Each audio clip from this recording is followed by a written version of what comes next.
Hello everyone and welcome to Real Life of Animals. What you are about to hear is not fiction, not exaggeration, and not urban legend. These are real incidents, documented cases involving lions, human error, and moments that changed lives forever.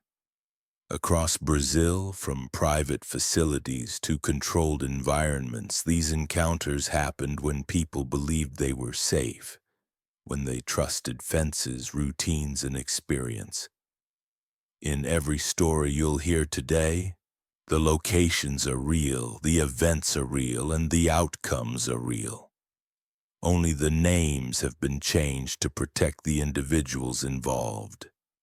These are not stories meant to scare you for entertainment. They are warnings, snapshots of what happens when humans and apex predators cross an invisible line. Stay with us until the end because each story escalates, and the final one reveals how a single small mistake can become fatal in seconds.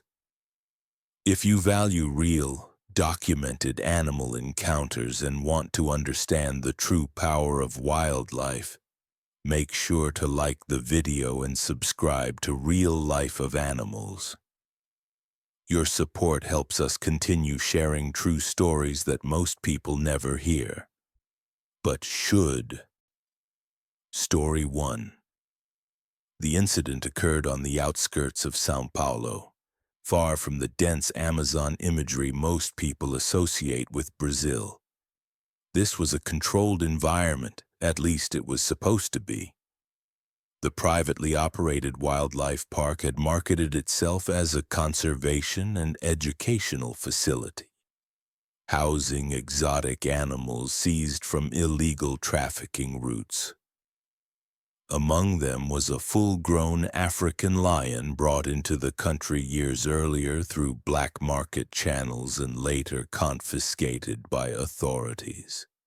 By the time it arrived at the facility, the animal had already spent most of its life in captivity, transferred between cages, trucks, and temporary holding areas.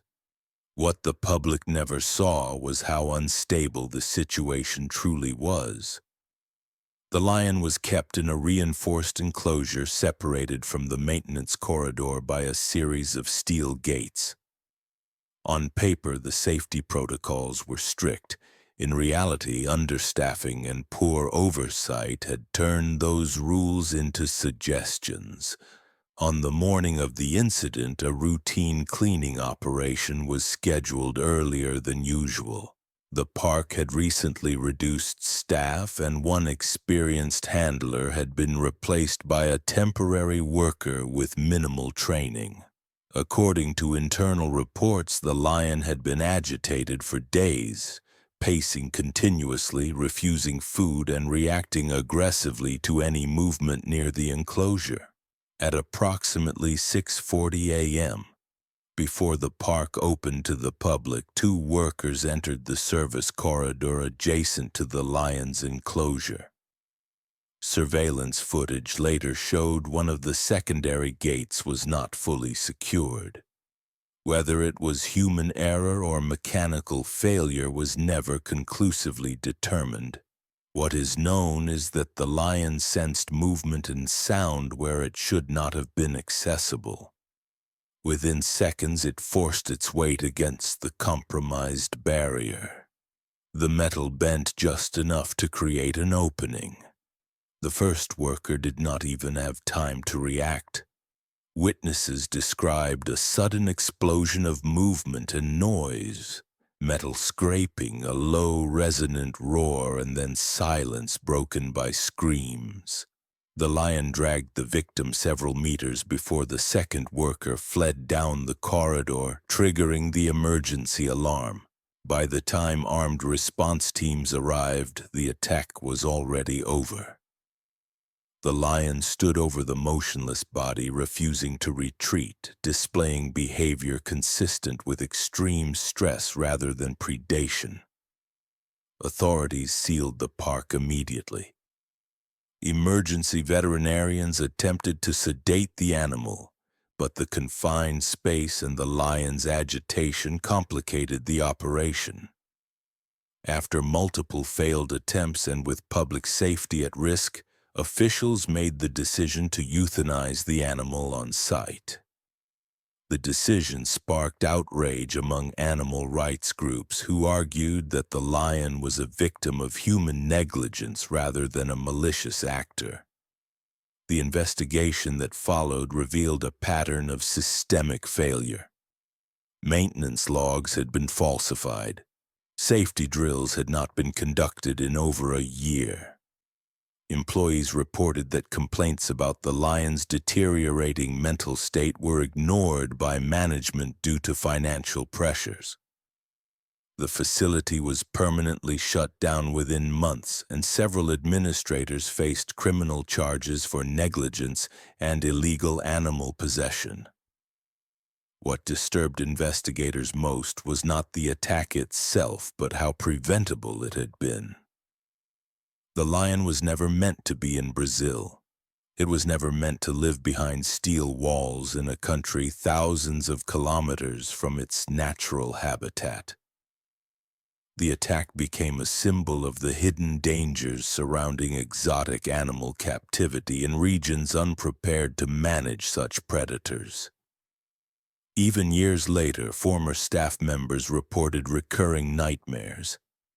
Metal corridors echoing with roars, the sense of being watched from behind reinforced glass, and the knowledge that the tragedy was not an anomaly but an inevitability waiting for the smallest mistake. Story 2. The second incident unfolded in northeastern Brazil, in the state of Bahia. Far from major metropolitan centers and even farther from international scrutiny. Unlike the first case, this was not a registered wildlife park or conservation facility. It was a privately owned roadside zoo operating in a legal gray zone for decades. Locals knew it simply as a place where dangerous animals were kept, but few understood how loosely regulated it truly was. Among its attractions was a male lion kept in a concrete enclosure behind rusted iron bars, visible from the road and marketed as the site's main draw. The lion had been purchased years earlier from an illegal exotic animal dealer and had never received proper veterinary care or behavioral conditioning. Former employees later described the enclosure as a cage built for survival, not containment. The animal showed signs of severe malnutrition at times, alternating with periods of overfeeding. Its behavior was erratic, sometimes lethargic, sometimes explosively aggressive. Complaints had been filed with local authorities more than once, but inspections were either delayed or never completed.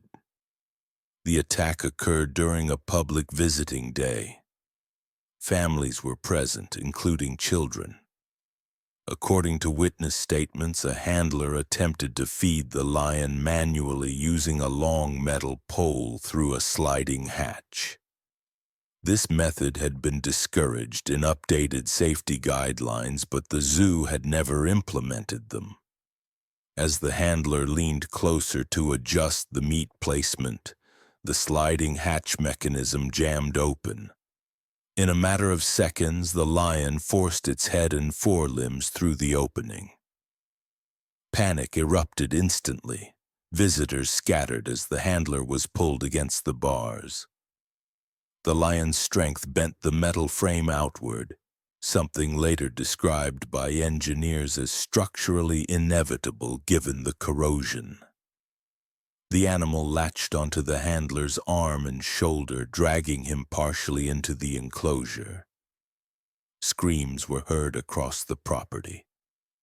Several visitors attempted to intervene by throwing objects, but this only further agitated the lion. By the time emergency services arrived, the handler had lost consciousness due to blood loss and trauma. He was transported to a nearby hospital in critical condition but did not survive his injuries. The lion remained inside the enclosure, pacing relentlessly, blood visible on its mane and forelimbs. Authorities evacuated the site and established a perimeter, fearing a potential escape if the enclosure continued to fail. In the aftermath, the zoo owner claimed ignorance, stating that the lion had never shown aggression before. This claim was contradicted by former staff members who testified that the animal had attempted to strike handlers through the bars multiple times in the past. Maintenance records revealed that no structural repairs had been performed on the enclosure in over 10 years. The metal fatigue alone would have warranted immediate closure had proper inspections occurred. The lion was ultimately sedated and transferred temporarily, but due to its condition and behavioral instability, it was euthanized weeks later. Animal welfare organizations described the situation as a slow-motion disaster enabled by neglect, greed, and lack of enforcement. The zoo was shut down permanently, and dozens of animals were seized and relocated. What lingered after the incident was a deep unease within the community. Residents admitted they had grown accustomed to the presence of dangerous animals so close to their homes, normalizing a risk they barely understood. Investigators concluded that the attack was not an isolated failure, but the predictable outcome of allowing apex predators to be treated as roadside attractions. The case became one of the most cited examples in Brazil's ongoing debate over exotic animal ownership, highlighting how easily tragedy emerges when powerful animals are confined by inadequate systems and human complacency. Story 3. The third case took place deep in southeastern Brazil on the outskirts of São Paulo state, where urban expansion had begun to collide with aging private wildlife facilities that once operated far from public attention. This incident did not occur in a zoo open to visitors, nor in a circus. It happened inside a private breeding compound officially registered as a big cat conservation and reproduction center, though investigators later determined that its practices were far removed from legitimate conservation work. The facility housed multiple large predators, including tigers, cougars, and 3 adult African lions. These animals were kept primarily for breeding and private sales to collectors, entertainment operations, and foreign buyers. Former workers described the compound as secretive, with restricted access and minimal oversight. While paperwork suggested compliance with regulations, daily operations were largely left to underpaid staff with limited training. The victim in this case was a night caretaker assigned to feeding and enclosure checks after sunset. According to his work log, he had been employed at the facility for less than 4 months. He had no prior experience handling large carnivores. Training consisted of a brief orientation and verbal instructions passed down from senior staff. There were no written safety protocols posted near the enclosures. On the night of the attack, heavy rainfall had soaked the compound. Visibility was poor and power outages were common during storms in the area. Surveillance footage later recovered showed the caretaker moving between enclosures with a flashlight, carrying buckets of food. One of the lion enclosures had a secondary access gate designed for cleaning and maintenance. That gate, investigators later confirmed, had a faulty locking mechanism that required manual alignment to secure fully. At approximately 10:40 p.m., the caretaker entered the perimeter of the lion enclosure to place food through a feeding hatch. Evidence suggests that the secondary gate was not properly latched behind him. Whether due to exhaustion, rain, or lack of training, the mistake went unnoticed. Moments later, one of the male lions inside the enclosure reacted to the presence of movement and scent. What followed was fast and violent. The lion charged, knocking the caretaker to the ground before he could reach the exit. The flashlight fell, leaving only brief flashes of light captured by the security camera. The animal's weight and strength overwhelmed the caretaker almost immediately. There were no alarms triggered, no emergency response systems activated, and no other staff members nearby. The attack was discovered nearly an hour later when another employee arrived to begin an early shift and noticed blood near the enclosure gate. Authorities were contacted and wildlife response teams arrived shortly afterward. The caretaker was pronounced dead at the scene. Medical examiners later stated that the injuries were consistent with a predatory attack, indicating the lion had treated the caretaker as prey rather than reacting defensively. The facility was placed under immediate investigation. Inspectors found multiple safety violations, including degraded fencing, malfunctioning locks, and a lack of emergency containment systems. Records revealed that the lions had been relocated several times over the years, increasing stress and aggression. Enrichment activities were minimal and feeding schedules were inconsistent, both factors known to heighten dangerous behaviors in captive predators. During interviews, management attempted to attribute the incident to human error, but investigators rejected this explanation as incomplete. Official findings concluded that systemic negligence, inadequate training, and improper enclosure design created conditions where a fatal incident was inevitable. The lion involved in the attack was sedated and transferred to a government-controlled wildlife facility.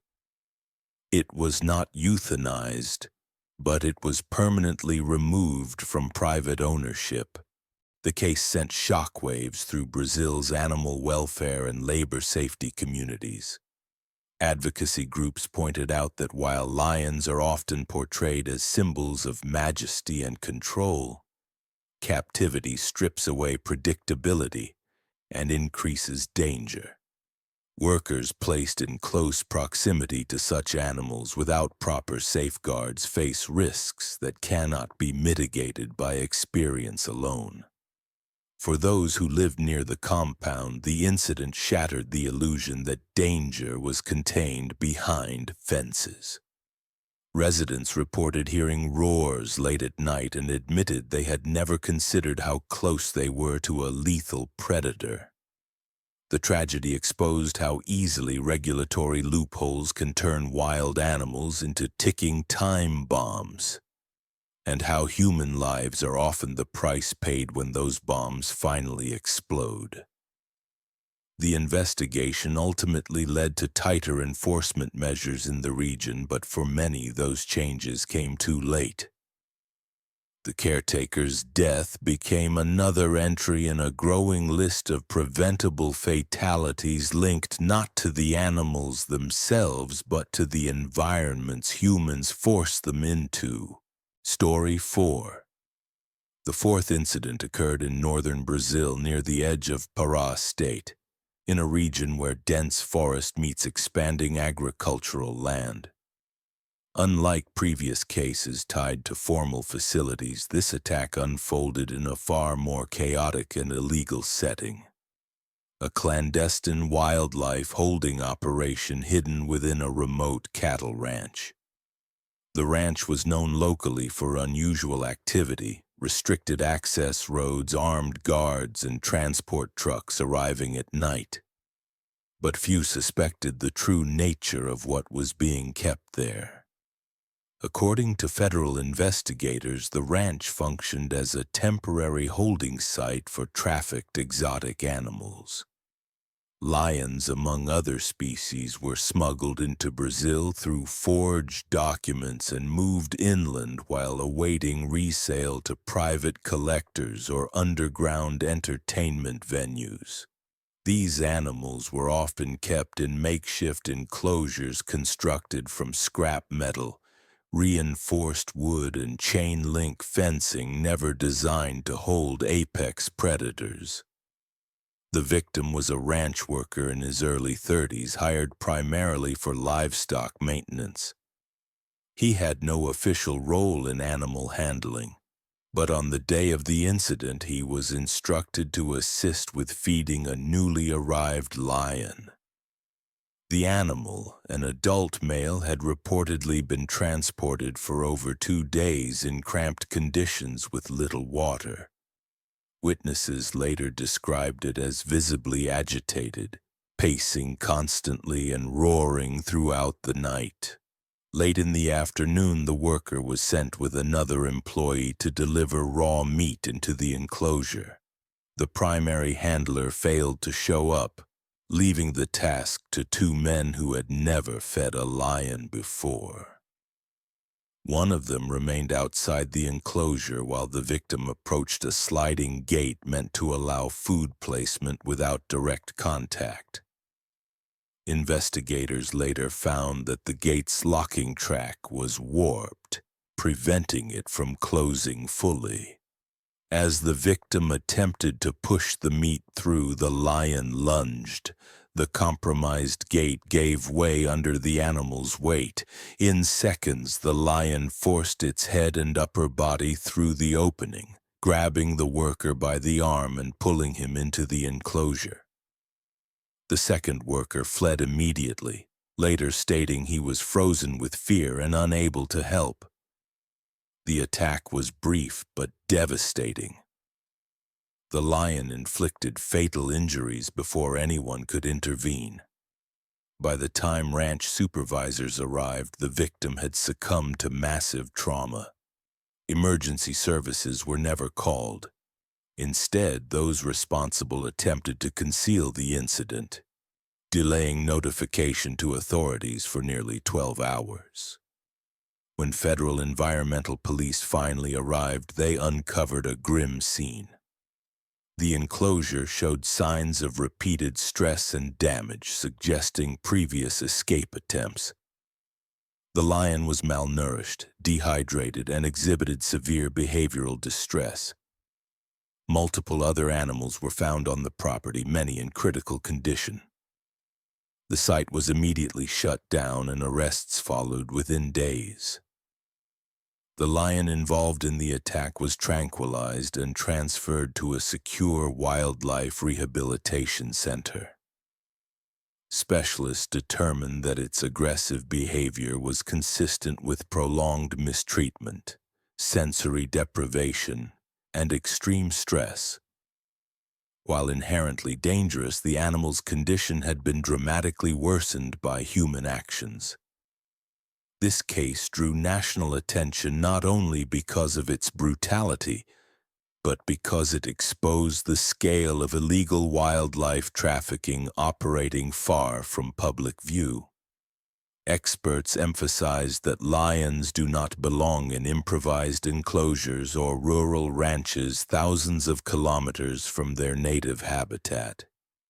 When forced into such conditions, their natural instincts become unpredictable and lethal. For the victim's family, the tragedy was compounded by the attempt to hide the truth.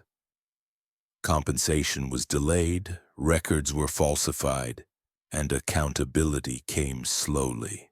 The incident became a symbol of how greed, neglect, and illegal exploitation can transform wild animals into instruments of destruction, hurting both the creatures themselves and the humans caught in their path. Even today, local residents recall the night the forest fell silent after the lion was removed. What remained was not relief. but the unsettling realization that the greatest danger had never been the animal. It had been the people who put it there. Story 5.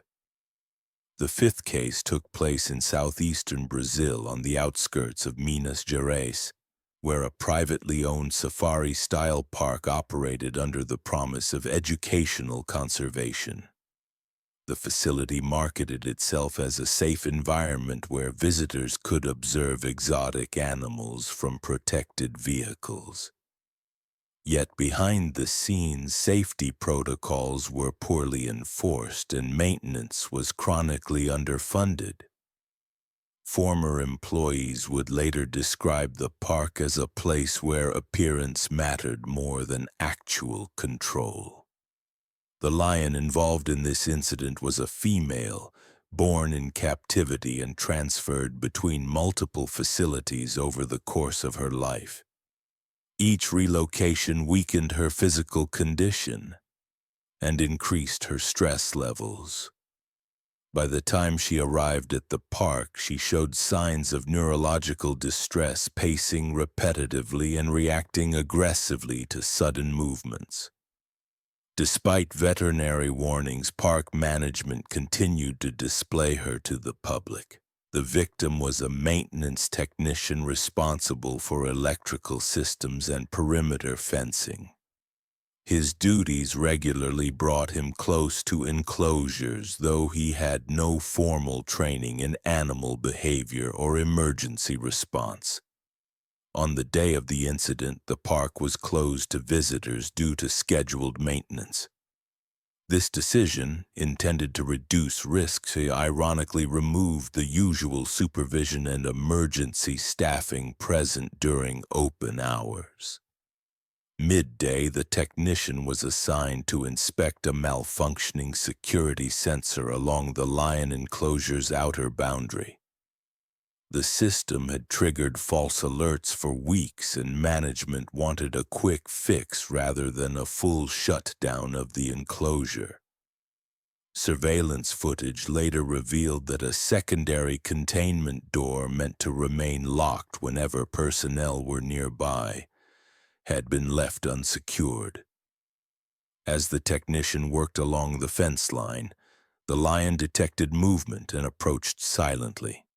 Experts later noted that captive lions often suppress vocalization when stalking, especially in familiar environments. The enclosure design included visual barriers meant to reduce stress, but these same structures also limited visibility for staff working nearby. The critical failure occurred when the technician leaned forward to access a junction box positioned just inside the restricted zone. At that moment, the unsecured door allowed the lion access to the outer service corridor. The animal closed the distance rapidly, leaving no time for escape or defensive action. The attack was sudden and overwhelming. Emergency alarms were triggered seconds later, but the nearest response team was stationed on the opposite side of the park. By the time armed security arrived, the injuries were already fatal. The lion retreated only after multiple deterrents were deployed and the area was secured. An internal investigation revealed a cascade of negligence. Maintenance logs had been falsified to indicate functional safety systems. Staff training records were incomplete. Veterinary recommendations regarding the lion's behavior had been ignored for months. The park's operating license was immediately suspended and criminal charges were filed against senior management. The lion was not euthanized. Instead, she was sedated and relocated to a high-security sanctuary under constant behavioral monitoring. Specialists concluded that while the animal displayed aggression, it was not abnormal for a predator placed under prolonged stress and exposed to repeated human intrusion without adequate boundaries. Public reaction was intense. Media coverage focused on the illusion of safety promoted by wildlife attractions that blur the line between conservation and entertainment. Animal welfare organizations emphasize that lions, regardless of captivity, remain apex predators driven by instinct rather than training. For the victim's family, the tragedy underscored a harsh reality. The danger had not come from reckless curiosity, but from systemic failures and cost-cutting decisions. The technician had followed instructions, trusted established procedures, and paid the price for assumptions made far above his position. In the aftermath, the park became a case study cited by regulators across Brazil. New inspection standards were proposed focusing on enclosure redundancy, staff certification, and mandatory downtime for animals showing behavioral distress. The incident served as a reminder that when humans attempt to control wild predators without respecting their nature, the outcome is often irreversible. The enclosure still stands today empty and silent. What was once promoted as a window into the wild now exists only as evidence of how easily safety collapses when responsibility is treated as optional. Story 6. The sixth incident occurred in northern Brazil near the outskirts of Belém, where an unlicensed private animal collection operated quietly behind high concrete walls. Officially registered as a breeding and rehabilitation facility, the site had avoided serious inspection for years by exploiting gaps in regional enforcement. Inside, exotic animals, including lions illegally imported decades earlier, were kept under conditions far below international standards. The lion involved in this case was a fully grown male, estimated to be over 10 years old. He had been raised entirely in captivity and used repeatedly for private photo sessions with wealthy visitors. Over time, his teeth were partially damaged, his claws unevenly worn, and his health compromised by a poor diet. Despite this, his strength and predatory instincts remained fully intact. The victim was a local handler who had worked at the facility for nearly 6 years. He had no formal education in wildlife management and learned his role through observation rather than structured training. His daily responsibilities included feeding, cleaning, and occasionally guiding visitors near the enclosures. Management encouraged familiarity with the animals, falsely believing that routine human presence reduced aggression. On the day of the incident, the handler was instructed to clean the lion's enclosure earlier than usual. A delivery delay had disrupted feeding schedules, and management wanted the enclosure ready before an unscheduled visit from potential investors. The handler was told the lion had been sedated earlier that morning, a claim that would later prove false. Surveillance footage showed the handler entering the enclosure through a service gate without verifying the animal's location. The enclosure design was deeply flawed. Blind corners, low barriers, and no secondary containment area. As the handler began removing debris near the feeding platform, the lion emerged from behind a concrete structure where he had been resting unnoticed. The attack happened within seconds. There was no warning roar, no visible agitation beforehand. Experts later explained that captive lions, especially those accustomed to human proximity, may strike without the overt signals seen in the wild. The lion lunged, knocking the handler to the ground before nearby staff could react. Emergency response was chaotic. There were no tranquilizer rifles on site, and staff were untrained in coordinated intervention. Attempts to distract the animal failed, and by the time authorities were contacted, the injuries were already catastrophic. The handler did not survive. Police investigations uncovered severe violations. Sedation records were fabricated. Feeding logs were inconsistent. The facility lacked emergency protocols, medical equipment, and proper containment systems. It was revealed that several animals had been transferred or sold illegally in the past, including big cats. Public outrage followed. Animal rights groups condemned the operation as exploitation disguised as conservation. Local communities expressed shock, as many were unaware such dangerous animals were kept so close to residential areas. The facility was permanently shut down, and surviving animals were confiscated by federal environmental agencies. The lion was sedated and transported to a certified sanctuary with reinforced enclosures. Behavioral assessments concluded that the animal's aggression was situational, driven by years of stress, improper handling, and constant exposure to humans without clear boundaries.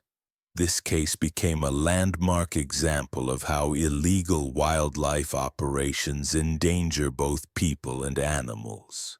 It highlighted the risks of normalization, when daily routine creates a false sense of safety around predators that are never truly domesticated. For many investigators, the most disturbing aspect was not the attack itself, but how preventable it had been. A single locked gate, a verified sedation check, or proper training could have changed the outcome entirely. Instead, the incident added another name to the growing list of fatalities caused not by wild nature but by human negligence.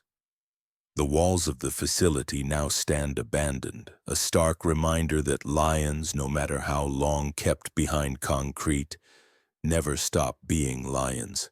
Story 7. The seventh incident took place in southeastern Brazil in the state of São Paulo, involving a traveling exotic animal exhibition that moved between smaller cities under temporary permits. Marketed as an educational attraction, the exhibition claimed to raise awareness about endangered species. In reality, it operated with minimal oversight, relying on outdated licenses and loosely enforced regulations. Among the animals was a young adult lioness, approximately 5 years old, transported in reinforced steel cages mounted on trucks. She had been born in captivity and separated from her mother early, then transferred through multiple private owners before ending up with the exhibition. Each transfer increased her stress levels, disrupting any stable routine. The victim in this case was a temporary worker hired to assist with setup and teardown during a weekend exhibition near a suburban fairground. He had no prior experience working with large predators. His role was limited to moving equipment, cleaning surrounding areas, and helping guide visitors. But on the day of the incident, staffing shortages forced him into closer proximity with the animals. According to later testimony, the lioness had been unusually restless during transport that morning. Loud engine noise, heat buildup inside the truck, and the presence of crowds contributed to heightened agitation. Witnesses reported hearing repeated impacts from inside the cage, suggesting the animal was pacing aggressively. The attack occurred during an enclosure adjustment. Organizers attempted to reposition the cage slightly to align it better for public viewing. This process required briefly opening an external service panel to secure a locking mechanism.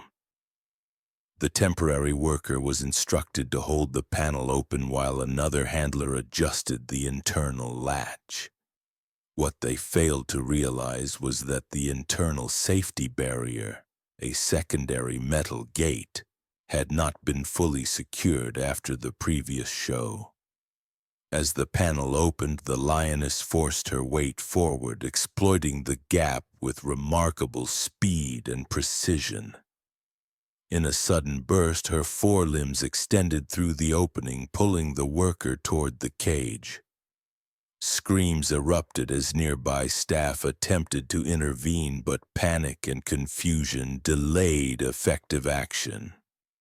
The lioness maintained her grip long enough to inflict fatal injuries before the cage was fully resealed. Emergency services arrived quickly due to the public setting, but the victim succumbed to injuries on site. The exhibition was immediately shut down and the fairground evacuated.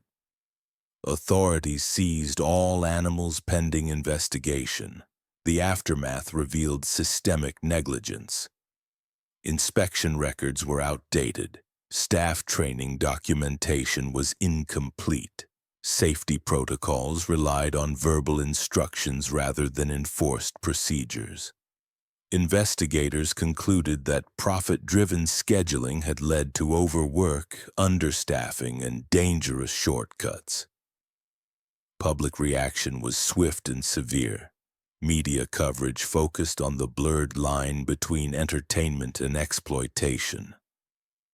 Parents who had brought children to the exhibition expressed outrage, while animal welfare organizations demanded a nationwide ban on traveling exotic animal shows.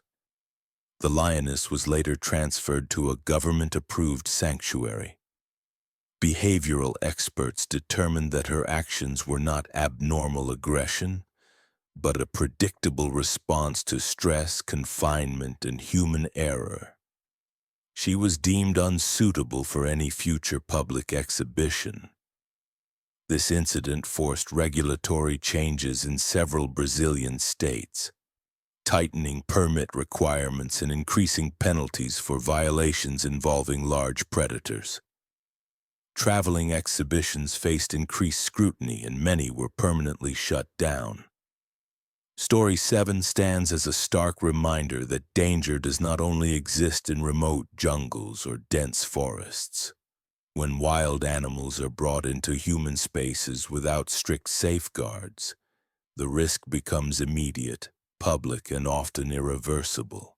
In the end, the tragedy was not caused by the lioness's nature, but by the illusion that wild power can be controlled through convenience and spectacle. Story 8. The eighth and final incident occurred in southern Brazil in the state of Paraná, and unlike the previous cases, it did not take place inside a zoo or exhibition, but at a private wildlife breeding facility operating on the outskirts of a rural municipality. Officially, the facility was registered as a conservation and breeding center for large cats. In practice, it functioned in a gray zone between legal breeding, private ownership, and commercial animal trade. The facility housed several lions acquired through international exchanges decades earlier, when regulations were less strict. Over time, the animals multiplied, but space and resources did not expand at the same rate. Enclosures originally designed for 1 or 2 animals now held multiple adults, increasing territorial tension and chronic stress. The lion involved in this incident was a fully grown male, estimated to be 9 years old. He had been raised entirely in captivity but retained strong dominance instincts. Keepers noted that he had become increasingly aggressive in the months leading up to the attack, particularly during feeding times and enclosure maintenance.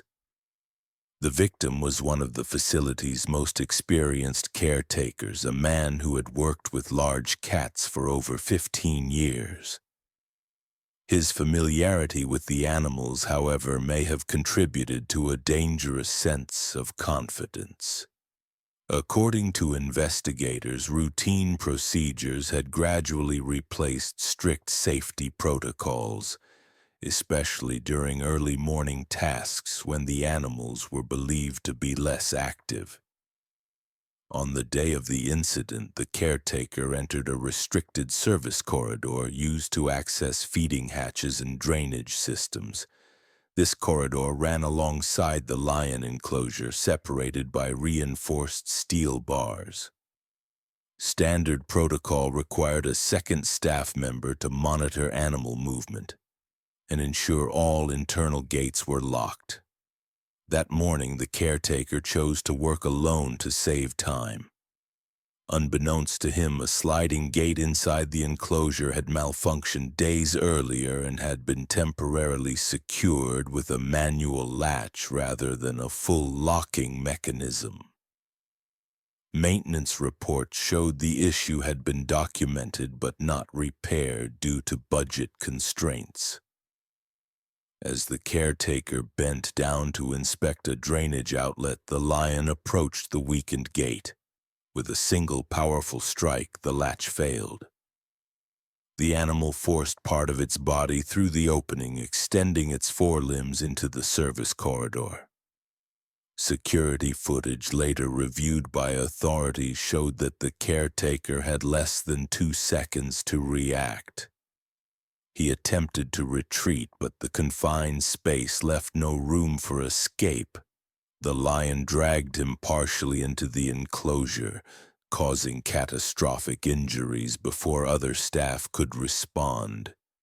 Emergency alarms were triggered and local authorities arrived within minutes, but the injuries were unsurvivable.